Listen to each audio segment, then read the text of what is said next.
नमस्कार दोस्तों, this is Vaibhav Tripathi and once again I welcome all of you on your own YouTube channel Azad classes. तो today we are going to begin our term 2 syllabus for economics for class 11th। और आज जो हम topic आपके सामने लेके आए हैं दैट इज प्रोड्यूसर इक्विलिब्रियम।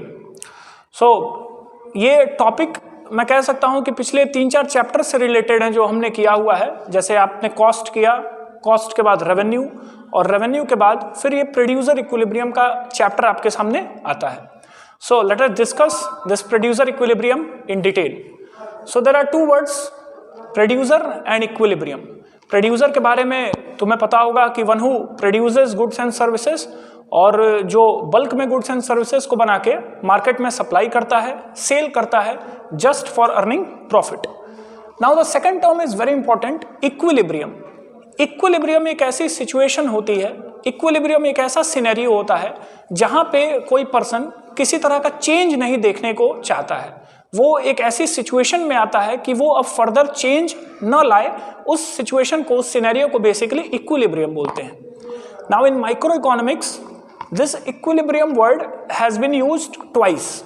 एक बार ये कंज्यूमर इक्विलिब्रियम के सेंस में यूज होगा और एक बार ये प्रोड्यूसर इक्विलिब्रियम के सेंस में यूज होगा। अब तुम्हारे को ये थोड़ा सा केयरफुली रहना है कि कंज्यूमर इक्विलिब्रियम जब हम करते हैं तो उस टाइम पे इसकी मीनिंग थोड़ी सी चेंज हो जाती है, that the consumer is in the state of maximum satisfaction. तो वहां पे कंज्यूमर इक्विलिब्रियम का ये मतलब आता है। लेकिन बेटा अभी हम जो चैप्टर लेके आए हैं दैट इज प्रोड्यूसर इक्विलिब्रियम, और प्रोड्यूसर इक्विलिब्रियम का मतलब ये है कि producer is in the state of maximum profit, he is in the stage of maximum profitization and he do not want to change his level of profit as well as he do not want to change his level of output। चलिए, तो ये मैंने आपको producer equilibrium का definition बताया, इसकी meaning बताई। Now what we need to study is that what is the meaning of profit, और प्रॉफिट के बाद हम सीधे प्रोड्यूसर इक्विलिब्रियम में MRMC अप्रोच और TRTC अप्रोच में इक्विलिब्रियम की कंडीशन को डिस्कस करेंगे। So there is a concept profit. So what is profit? I have defined here that profit is the excess of receipt over expenditure, या profit is excess of revenue over cost। Profit का मतलब basically ये है कि suppose करो यार, एक कोई प्रोड्यूसर है, उसने 50,000 रुपये रेवेन्यू अर्न किया और 50,000 रेवेन्यू अर्न करने में उसके बिजनेस साइकिल में 30,000 रुपीज़ की उसकी कॉस्ट लग गई। 30,000 रुपये कुछ फिक्स्ड कॉस्ट लगी, 30,000 रुपये कुछ वेरिएबल कॉस्ट लगी। 2 तरह के कॉस्ट तुमने पढ़ा हुआ है।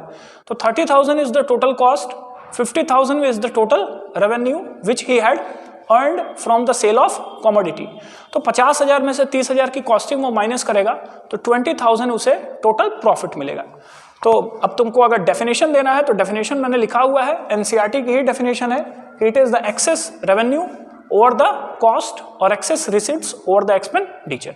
चलिए, तो without wasting time let us discuss the most important concept that is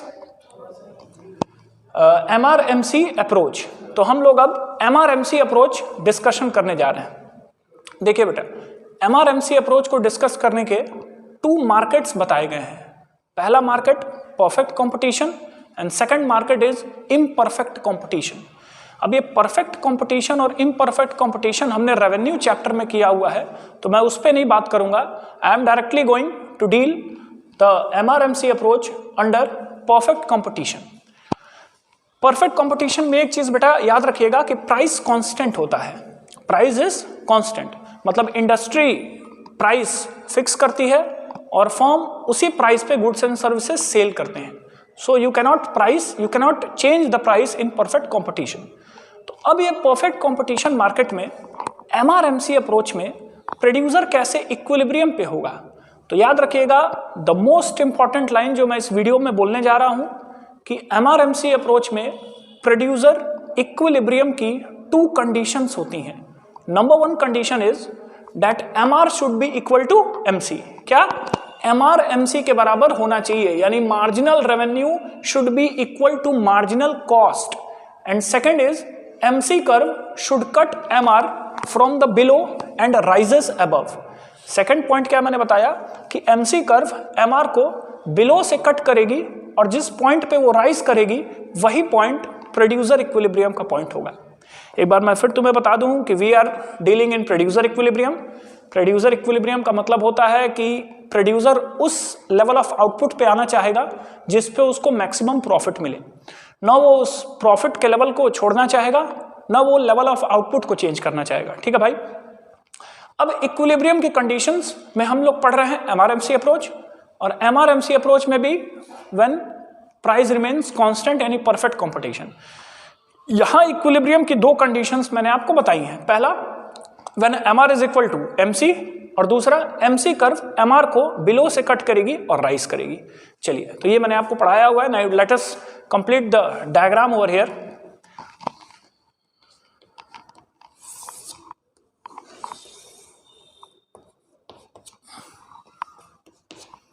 x axis, Y axis and origin. Y axis पे you will be plotting M R and M C both, और X axis पे you will be plotting units of output.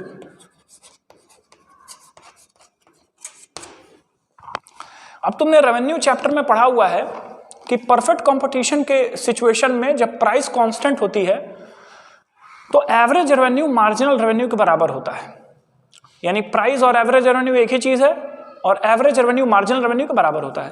तो जब marginal revenue का हम यहाँ पे diagram बनाएंगे तो marginal revenue will be straight horizontal parallel to X axis. Marginal revenue भाई कैसे बनेगा? Straight curve which is parallel horizontal to X axis. तो ये तो एमआर बना। Now when it comes to MC, marginal cost, तो मार्जिनल कॉस्ट एक तरह का वेरिएबल कॉस्ट है, और जितनी भी वेरिएबल कॉस्ट होती हैं, मार्जिनल कॉस्ट की अगर मैं बात करूं स्पेशली, या एवरेज कॉस्ट की, या फिर एवरेज वेरिएबल कॉस्ट की, तो तीनों के तीनों कर्व का शेप यू शेप होता है।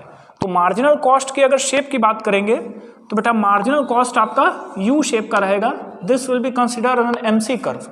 तो ये आपका मार्जिनल कॉस्ट गया, ये आपका मार्जिनल रेवेन्यू हुआ। ठीक है। मार्जिनल रेवेन्यू स्ट्रेट क्यों है? क्योंकि प्राइस कांस्टेंट है।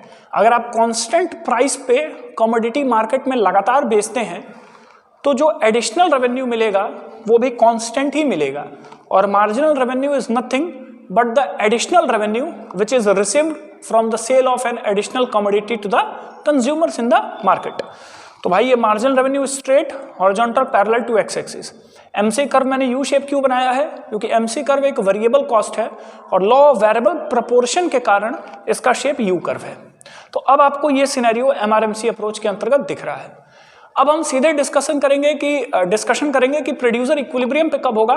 तो भाई मैंने तुम्हें बताया था कि दो कंडीशंस होनी चाहिए कंपलसरी। पहला, MR should be equal to MC, और दूसरा, MC curve should cut MR from below and it should rises above.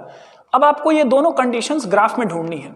Suppose करिए एज एन एग्जांपल कि अगर एक मैं प्रोड्यूसर हूं, मैं किसी चीज को प्रोड्यूस करता हूं। सपोज करिए कि मैं मोबाइल फोन का ही प्रोडक्शन करता हूं। मैं यहाँ लिख देता हूं, सपोज करिए कि मैं मोबाइल फोन का प्रोडक्शन कर रहा हूं, और मैंने फर्स्ट मोबाइल फोन मार्केट में बनाया और उसे मार्केट में सोल्ड आउट किया। अब जब मैंने फर्स्ट मोबाइल मार्केट में सोल्ड आउट किया, तो आप फर्स्ट मोबाइल जब मैं मार्केट में सोल्ड आउट कर रहा हूं तो आप देखेंगे तो ये सिनेरियो बनता है। यानी मेरी जो मार्जिनल कॉस्ट है वो ये है, और जो मेरा मार्जिनल रेवेन्यू है वो ये है। यानी कि जब मैं फर्स्ट मोबाइल फोन मार्केट में बेच रहा हूं तो basically my MC is above than MR, cost is above than revenue, और जब भी कॉस्ट रेवेन्यू से एक्सीड करेगा it means producer is in the situation of loss. Alright, now when I am going to sold the second mobile phone in the market, जब मैं second phone मान लीजिए suppose करिए मार्केट में बेच रहा हूं, so this is the condition which I am having. Now this condition tells that MC curve is just equal to MR curve. यानी MC किसके बराबर है? MR के बराबर है। इसका मतलब कि तुम्हारा जो बिजनेस का मार्जिनल कॉस्ट है वो तुम्हारा मार्जिनल रेवेन्यू के बराबर है। इसका मतलब कि this scenario can be consider as a break even point. तो ब्रेक इवन पॉइंट का मतलब यह है कि न ही प्रोड्यूसर को प्रॉफिट होता है और न ही प्रोड्यूसर को लॉस होता है।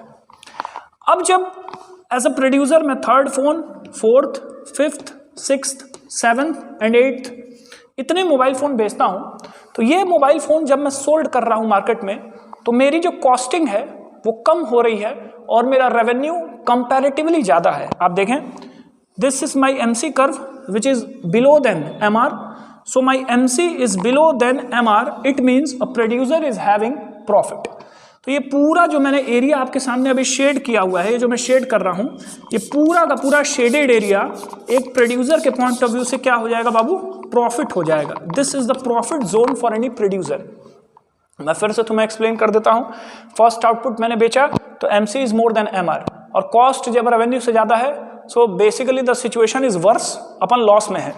सेकेंड आउटपुट हम बेचे तो MC MR के बराबर है, this is break even point, ना ही प्रोड्यूसर को प्रॉफिट हुआ, लॉस भी नहीं हुआ। Third, fourth, fifth, sixth, seventh, eighth, ये मोबाइल फोन्स में बेच रहा हूं जब मार्केट में, तो basically my MC curve is below than MR, और अगर कॉस्ट हमारा MR से कम है तो इसका मतलब कि प्रॉफिट में कमा रहा हूं। तो ये तो समझ में आ रहा है मेरे को, लेकिन इक्विलिब्रियम की कंडीशंस अगर हम डिराइव करें तो वो क्या होगी, दो कंडीशंस फिर से मैं आपको बताता हूं, क्योंकि you need to write this 2 points only. MC should be equal to MR और MR should be equal to MC, and MC curve should cut MR from below and rises above. अब देखो यहां भी MC MR के बराबर है इस second level of output में, लेकिन सेकंड लेवल ऑफ आउटपुट में अगर आप एक चीज नोटिस करें तो MC MR के बराबर जरूर है, लेकिन MC कर्व MR को अबव से कट कर रहा है, न कि बिलो से कट कर रहा है, जो कि सिचुएशन होनी चाहिए इक्विलिब्रियम की। तो इसको तो हम खारिज कर देंगे, this can not be the point of equilibrium. और दूसरी चीज आप समझिए भी, प्रोड्यूसर इक्विलिब्रियम मैक्सिमम प्रॉफिट की स्टेज होती है, और यहाँ पे तो भाई अभी अपने आप को प्रॉफिट हुआ ही नहीं, तो कैसे इसको हम इक्विलिब्रियम मान लेंगे। तो जैसे जैसे हम आगे आउटपुट बेचते हैं हमें प्रॉफिट मिलता जाता है, लेकिन इक्विलिब्रियम की कौन सी कंडीशन होगी, किस लेवल ऑफ आउटपुट पे प्रोड्यूसर इक्विलिब्रियम पे होगा, ये समझने के लिए आप अगर देखें तो 8th लेवल ऑफ आउटपुट पे अगर आप देखेंगे, जब मैं 8th लेवल ऑफ आउटपुट का मोबाइल फोन मार्केट में बेच रहा हूं, तो you can see that here MC is equal to MR also, and MC curve is cutting the MR from below and rises above. I repeat again, ये देख लीजिए, because this is only the condition of equilibrium, you need to know it. MC curve is equal to MR and MC curve is cutting the MR from below and it is rising above। तो ये basically वो scenario है जहां पे producer equilibrium की condition पे है, यानी यहां पे प्रोड्यूसर को maximum state of profit business के अंतर्गत होता है। ठीक है, अब सिर्फ 2 छोटे छोटे पॉइंट्स हैं, अगर आप समझ सके तो। पहला पॉइंट क्या है मैं तुम्हें बताता हूं, क्योंकि NCERT में ये दिया हुआ है और तुम अगर लिखोगे तो तुम्हारा होम एग्जामिनर बेसिकली खुश होकर तुम्हें 1 आध नंबर जरूर ज्यादा देगा। ये तुम्हें लिखना है कि एक producer 7th level of output पे क्यों नहीं बिजनेस अपना स्टॉप कर सकता है, और 9th लेवल ऑफ आउटपुट तक वो क्यों नहीं प्रोड्यूस कर सकता है। तो दोनों के आंसर्स आप सुन लीजिए। अगर एक प्रोड्यूसर ये कहे कि मैं सिर्फ 7th लेवल ऑफ आउटपुट तक ही बनाऊंगा, तो ये मैं जो पॉइंट आपको एरिया में लिख रहा हूं ABC, ये ABC एरिया का प्रॉफिट वो क्या कर जाएगा, सेक्रीफाइस कर जाएगा, ये प्रॉफिट से वो वंचित रह जाएगा, ये प्रॉफिट वो नहीं कमा पाएगा। इसीलिए वो 7th लेवल ऑफ आउटपुट पे नहीं अपना बिजनेस को स्टॉप करेगा, वो 8th लेवल ऑफ आउटपुट पे अपने बिजनेस को ले जाएगा। और सेकंड सिनेरियो है बेटा कि वो 9th लेवल ऑफ आउटपुट पे क्यों नहीं बिजनेस करेगा। तो अगर वो 9th लेवल ऑफ आउटपुट पे जाके आउटपुट बनाता है तो you can see the first scenario जो वापस से रिपीट होता है कि 9th लेवल ऑफ आउटपुट पे MC कर्व MR से ज्यादा हो जाता है, और अगर कॉस्ट रेवेन्यू से ज्यादा हो जाए तो producer will be in the situation of loss. So basically we can conclude the topic as that the condition of equilibrium has been satisfied when a producer is selling the 8th level of output in the market, जहां पे MC MR के बराबर है और MC curve MR को below से cut करते हुए राइज करती है। सो वीडियो आई थिंक थोड़ा सा लंबा जरूर था, लेकिन अगर आप देखेंगे तो आपको सारी चीजें क्लियर हो जाएंगी। अब MR-MC अप्रोच में एक सेकंड कंडीशन और बची हुई है इम्परफेक्ट कंपटीशन की। So I taught you later. Till then share the videos and thank you very much, keep subscribing.